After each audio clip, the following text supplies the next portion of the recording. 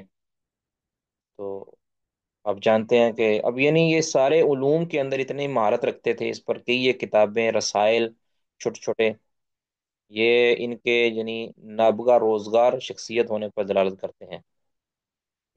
فقہ کے اندر اور فقہ کے اندر جو ان کے رسائل ہیں یا ان کے جو کتابیں ہیں، اس میں سے آپ جانتے ہیں کہ سب سے مشہور جو کتاب ان کی،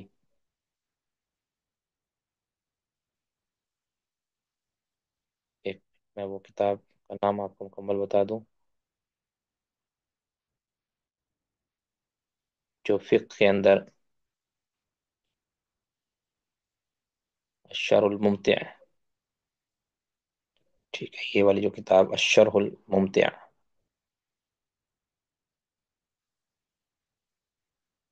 تو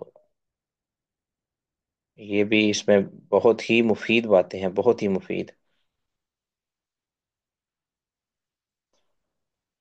الحاصل ان کی کتابیں اتنی یعنی کارآمد ہیں کہ اگر کوئی شخص ان کتابوں کا دراسہ کر لے مکمل، تو وہ ایک علم کا حظ وافر حاصل کر لے گا۔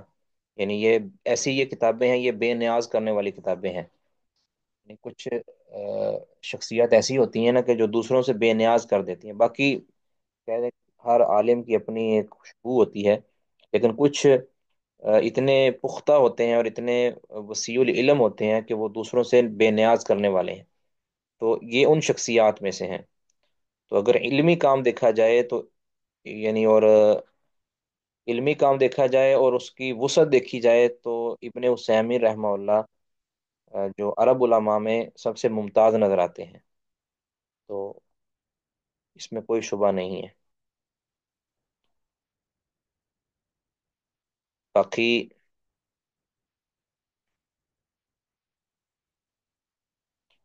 جو ابن عثیمین رحمہ اللہ کے جو اولاد ہے، ان میں 5 بیٹے شامل ہیں اور 3 بیٹیاں ہیں، ٹھیک ہے، 5 بیٹے اور 3 بیٹیاں، بیٹوں کے نام عبداللہ، عبد الرحمن، ابراہیم، عبدالعزیز اور عبد الرحیم ہے۔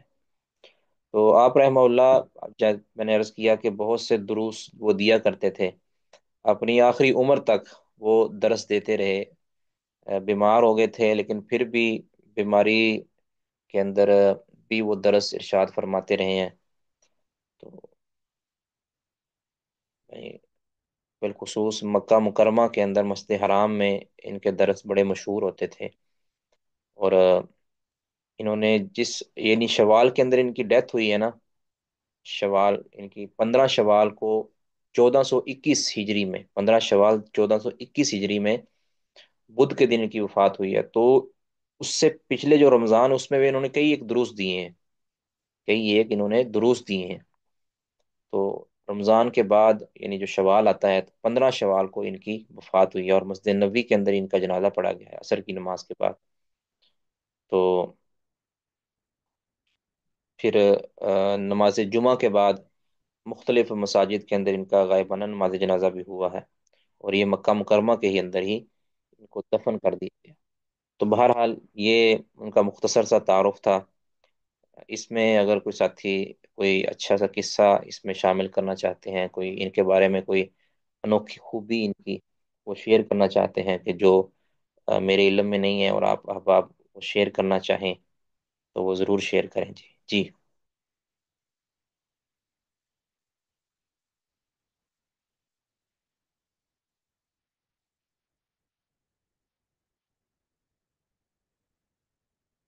جی معاذ بھائی، کوئی بات نہیں ایسی۔